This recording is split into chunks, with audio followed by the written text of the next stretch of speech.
জাতিসংঘের খাদ্য কৃষি সংস্থা আয়োজিত বার্ষিক ওয়ার্ল্ড ফুড ফোরামে অংশ নিতে ইতালির রোমের উদ্দেশ্যে ঢাকা ছেড়েছেন প্রধান উপদেষ্টা ডক্টর মোহাম্মদ ইউনূস। সকাল 11:30টায় তাকে বহনকারী বিমানের ফ্লাইটটি হযরত শাহজালাল আন্তর্জাতিক বিমানবন্দর ছেড়ে যায়। এ সময় বিমানবন্দরে সরকারের ঊর্ধ্বতন কর্মকর্তারা তাকে বিদায় জানান।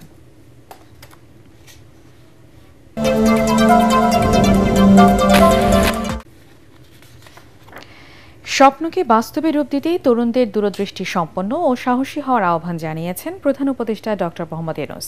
তিনি বলেন, তরুণদের হাতেই রয়েছে সমাজে অর্থবহ পরিবর্তন আনার শক্তি। রাষ্ট্রীয় অতিথি ভবন যমুনায় সুইডেন ও নরওয়ের তরুণ রাজনৈতিক নেতাদের একটি প্রতিনিধি দলের সঙ্গে বৈঠকে তিনি একথা বলেন। ডক্টর ইউনূস বলেন, তরুণরাই আমাদের বর্তমান ও ভবিষ্যৎ। দ্রুত পরিবর্তনশীল এই সময়ে কেমন পৃথিবী তারা গড়তে চায় তা এখনই ভাবতে হবে।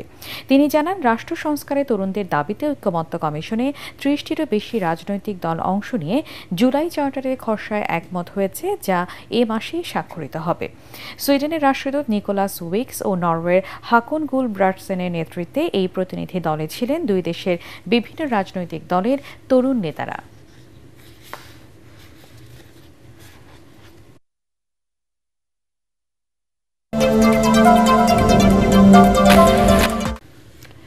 দেশের গণতন্ত্র, মানবাধিকার এবং সেনাবাহিনীর পেশাদারিত্ব রক্ষায় সংশ্লিষ্ট অপরাধের সুষ্ঠু বিচার অত্যন্ত গুরুত্বপূর্ণ বলে জানিয়েছে বিএনপি।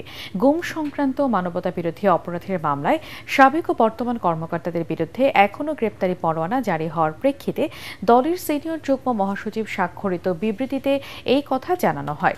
এতে আরও বলা হয়, ন্যায় বিচারে শুধু অতীতের ভুলগুলো সংশোধন করে না, বরং ভবিষ্যতে এমন অপরাধ যেন পুনরাবৃত্তি না ঘটে তারও নিশ্চয়তা দেয়। কোনো প্রতিষ্ঠানের উপর ব্যক্তিগত অপরাধের দায় চাপানো বা সেই প্রতিষ্ঠানকে প্রশ্নবিদ্ধ করা উচিত নয়। বিবৃতিতে বিএনপি আরও জানায়, যদি কেউ সীমা লঙ্ঘন করে তবে তাদের বিচারের মুখোমুখি হওয়া উচিত, যেন ভবিষ্যতে কোনো সরকার সেনাবাহিনীকে অন্যায় আদেশ দিতে না পারে। গুম ও খুনের সঙ্গে জড়িত সেনা কর্মকর্তাদের বিচারে সেনাবাহিনীর উদ্যোগকে স্বাগত জানিয়েছেন জামায়াতে ইসলামীর আমির ডক্টর শফিকুর রহমান। নিজের ভেরিফাইড ফেসবুক পেজে দেয়া এক পোস্টে তিনি লেখেন, গুম ও খুনের সঙ্গে জড়িত সেনাবাহিনীর কতিপয় কর্মকর্তাকে বিচারের আওতায় আনার প্রক্রিয়া শুরু হয়েছে। দেশপ্রেমিক সেনাবাহিনীকে নিয়ে জনগণ গর্বিত থাকতে চান। তিনি বলেন, ফ্যাসিস্ট সরকারের প্ররোচনায় প্রতিপক্ষ নিধনের এজেন্ডা বাস্তবায়নে কিছু সদস্য আইন ও মানবাধিকারের প্রতি শ্রদ্ধা দেখাতে ব্যর্থ হন। তবে কয়েকজনের অপরাধের দায় গোটা প্রতিষ্ঠানকে কলঙ্কিত করতে পারে না।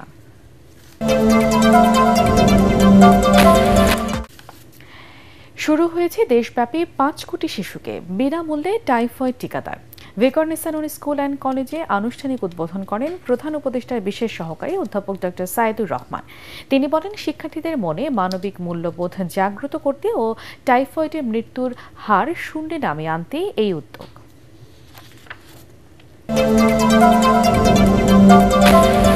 যুদ্ধবিরতির পর গাজার অধিকাংশ অঞ্চল থেকে সেনা প্রত্যাহার শুরু করেছে ইসরায়েল, আর তাই ঘরে ফিরতে শুরু করেছে যুদ্ধবিধ্বস্ত বিভিন্ন শহরের লাখ লাখ বাসিন্দা।